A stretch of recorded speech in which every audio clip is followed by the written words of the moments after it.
She texted me, "Help, someone is breaking in," then went silent for 3 hours. I rushed home doing 100 miles per hour, nearly crashing. I kicked down the door with a bat to find her filming a TikTok. "Gotcha. Look at your face," I replied. "Get out." Then I sued her for emotional distress and the cost of the broken door. Her followers didn't find her eviction funny. I am writing this from a hotel room because my front door is currently off its hinges and being held up by plywood. My hands have finally stopped shaking, but the cold anger hasn't left. If anything, it is solidifying into something permanent. I, 45M, have been dating Jessica, 27F, for about 11 months. She moved into my house 4 months ago. I own my home, a detached property on a decent plot of land about 30 minutes from the city. I've worked hard for what I have. I run a logistics company, and I value peace, quiet, and security.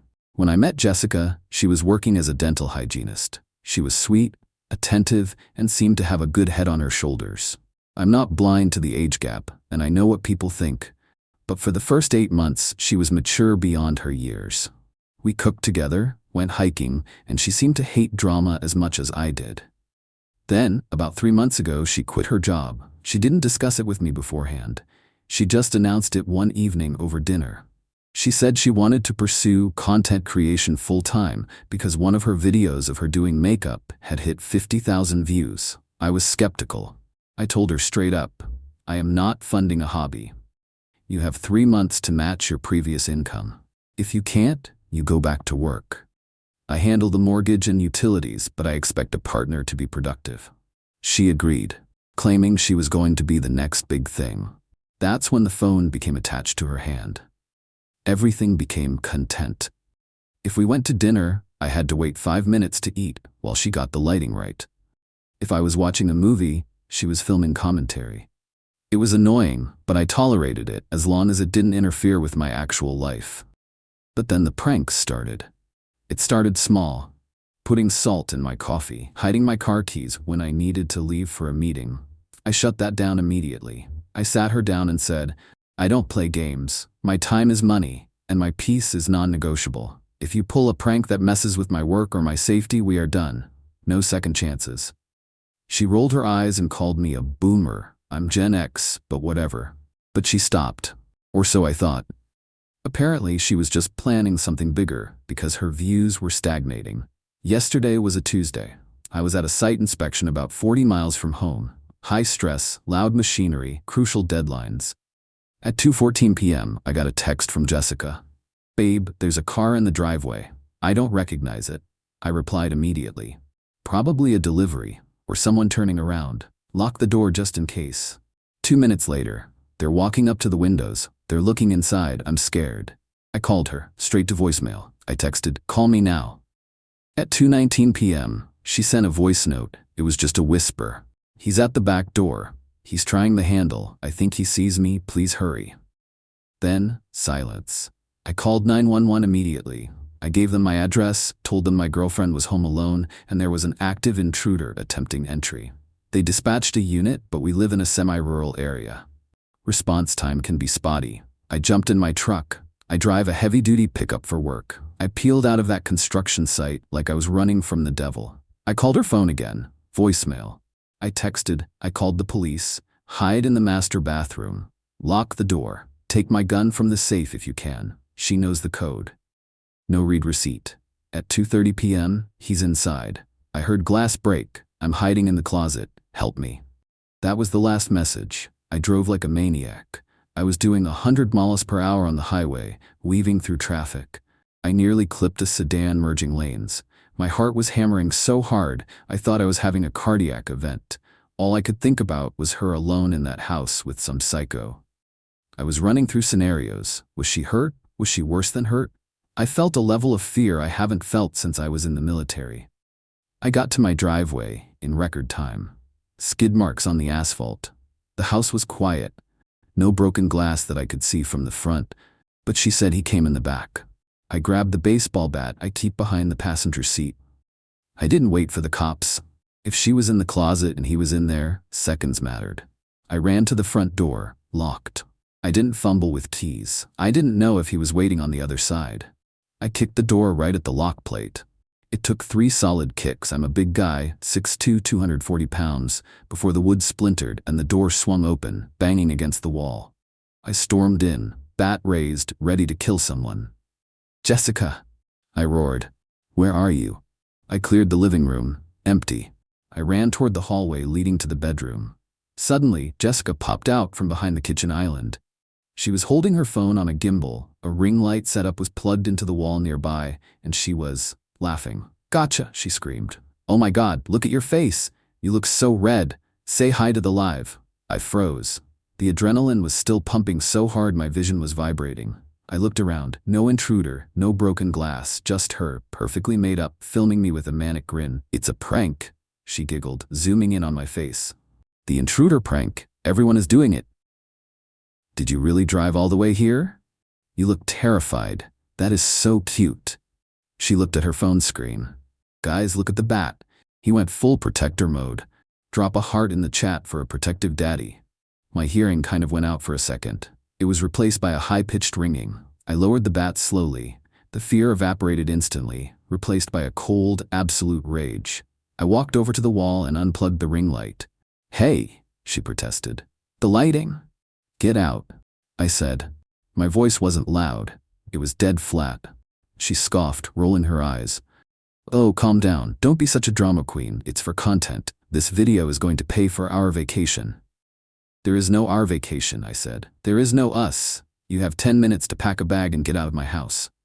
"You're joking," she said, nervously laughing. She pointed the phone at me again. "He's grumpy, guys." I snatched the phone out of her hand. I didn't break it. I'm not stupid. I don't destroy property that isn't mine. But I ended the live stream and put the phone in my pocket. "You faked a life or death emergency," I said, stepping into her personal space. "I was doing 100 miles an hour. I could have killed a family on the highway. I called 911. Police are on their way to a fake crime scene because of you." Her face fell. "You called the cops? Why would you do that?" "It's just a prank." "Because you texted me, 'Help, he's inside,'" I shouted, finally losing the volume control. "Get out." "I live here," she shrieked. "You can't kick me out. I have rights. I've lived here for 4 months. I'm a tenant." "You just committed a crime," I corrected her. "You initiated a false emergency response. That overrides your comfort." Sirens wailed in the distance. They were getting closer. "That's the police," I said. "I'm gonna go talk to them. I'm gonna show them the texts. I'm gonna show them the video you just live-streamed.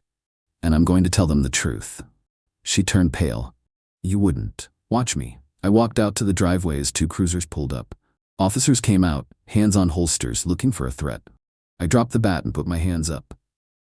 "I'm the homeowner," I called out. "I'm the one who called. There is no intruder. I repeat, no intruder." The officers approached, looking tense. "Sir, we got a call about an active home invasion."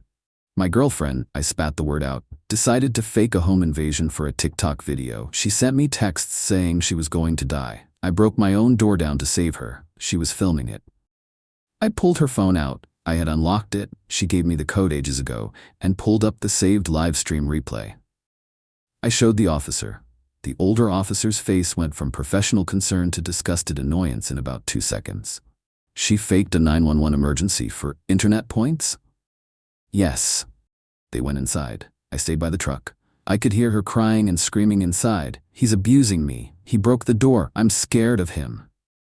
The officer came back out a few minutes later, looking grim. "She's claiming tenancy, sir. Says she's lived here 4 months. Legally, we can't just evict her on the spot." "I know," I said, "but she also just committed a false report of a crime in progress. That's an arrestable offense, isn't it?" The officer nodded slowly. "It is, especially since resources were dispatched." "So here is my proposal," I said. "You give her a choice. You can arrest her right now for the false report and take her downtown. Or she can pack a bag, leave voluntarily to de-escalate the domestic situation, and I won't press the issue tonight. But she needs to be off my property." The officer looked at the broken door, then at me. "I can work with that." He went back inside. I don't know exactly what was said, but the tone was firm. He essentially told her she was looking at handcuffs or a suitcase. She came out 10 minutes later with 2 suitcases, crying hysterically. She looked at me. "I hate you. You ruined everything. This video was going to be viral. It probably will be, I said. Just not how you think. She got in her car, which I paid the insurance on. I made a mental note to cancel that immediately, and peeled out. I gave the officers my statement. They gave me an incident number. They documented the incident as false report, subject departed voluntarily. I called a contractor buddy of mine to come secure the door. Then I checked into a hotel. I am done. I am blocking her on everything. But I know her. She's gonna spin this. She's gonna try to use the footage of me bursting in with a bat to claim I'm a violent psycho. I'm meeting with my lawyer tomorrow morning. I'm not just defending myself. I'm going on the offensive. Update 1. It's been 24 hours. I was right. She tried to spin it. I woke up this morning to a barrage of messages from mutual friends and even a few of my employees. Jessica posted an edited version of the video on TikTok and Instagram. The video cuts out her laughing and saying, "Gotcha." It cuts out the ring light. It just shows the door exploding inward, me storming in with a baseball bat looking like a demon and screaming, "Where are you?" Her caption, "My boyfriend finally showed his true colors. I was just sitting at home and he broke the door down in a rage. I've never been so scared. I'm homeless and traumatized. #abuser, #narcissist, #survivor." The video has 200K views. The comments are vile. People are calling for my head. They're finding my business page. They're leaving 1-star reviews calling me a violent, unhinged abuser. I didn't panic. I didn't comment. I drank my coffee and went to my lawyer's office. My lawyer, let's call him Saul, he's expensive and aggressive, watched the video. Then he looked at the police report. Then he looked at the text logs I exported. "She's an idiot," Saul said. "She posted a video of you reacting to a felony she committed and claimed it was unprovoked aggression. This is defamation per se. We drafted a plan, cease and desist, sent to her and the platform hosting the video, demanding immediate removal due to defamatory content and false portrayal of a crime. The lawsuit, we are suing for defamation for the false narrative that is damaging my business reputation. Property damage, the cost of the door frame and custom hardwood door, $2,800 to replace and install. Intentional infliction of emotional distress, IIED. This is the big one. Faking a home invasion to a partner causes severe emotional distress. I legitimately thought she was being assaulted or killed. The panic attack I had in the car? Documented. The near miss on the highway? I have dashcam footage of my driving. Saul also advised me to get ahead of the narrative before the lawsuit hits. "Do you have any proof of the prank aspect?" he asked. "I have the officer's body cam reference number," I said. And she was live streaming. The original stream went out to her followers live. Someone must have screen recorded it. I went on Twitter. I searched her handle. Sure enough, the internet is forever. Someone had reposted the full live stream with the caption, "Look at this girl pranking her BF and him actually saving her lol." In the unedited clip, you clearly hear her say, "It's a prank. Everyone is doing it," and laughing while I stand there hyperventilating. I took that clip. I took screenshots of her texts, "He's inside, help me." I posted them on my personal Facebook and LinkedIn where the professional damage was happening. My caption, regarding the video circulating, "My ex-girlfriend faked a home invasion yesterday. She texted me that an intruder was in the house and she was hiding in a closet. I drove 100 miles per hour to save her life. I kicked my own door down to protect her." The rage you see is a man terrified that the woman he loves is being murdered. She was filming a TikTok. She is now my ex. The police report number is XXX for false report prank. I will be pursuing legal action for defamation. I hit post. Then I called my insurance agent and removed her from the car policy. I called the phone company and canceled her line. It was on my family plan. I changed the Wi-Fi password, the garage codes, and the smart lock codes once the door is fixed. She texted me about an hour ago via iMessage, which turned green, so her service is already cut or she's on Wi-Fi. "You're ruining my life? Take that post down. People are bullying me." I didn't reply. I just forwarded the screenshot to Saul. Update 2. Things have escalated. She didn't just go away. 3 days after the incident, I was at work. My receptionist buzzed me. "Sir, there's a group of people here, and a woman crying." It was Jessica, her mother, and her older brother.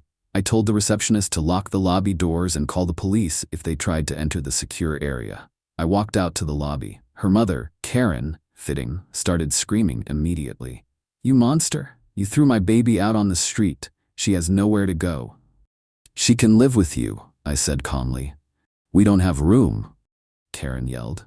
"You have a 4-bedroom house. You have a moral obligation to support her until she gets on her feet. She has tenant rights. She lived there for 4 months. You can't just kick her out." "She left voluntarily," I corrected her. "She had a choice: be arrested for filing a false police report or leave to de-escalate. She chose to leave. That is considered abandoning the property." "She was coerced," her brother shouted. "And," I continued, ignoring him, "I have a temporary protective order filed as of this morning. A judge signed it. It bars her from being within 500 feet of me or my home. Tenancy does not override a protective order for domestic abuse. Faking a crisis to terrorize a partner is psychological abuse." That shut them up. Saul had been busy. We filed for an ex parte protective order based on the psychological violence of the prank and the subsequent harassment. Because she had texted me 50 times promising to destroy me after I cut her phone off, the judge granted it. "You've been served," I said, pointing to the papers I had in my hand. Saul had given me copies just in case.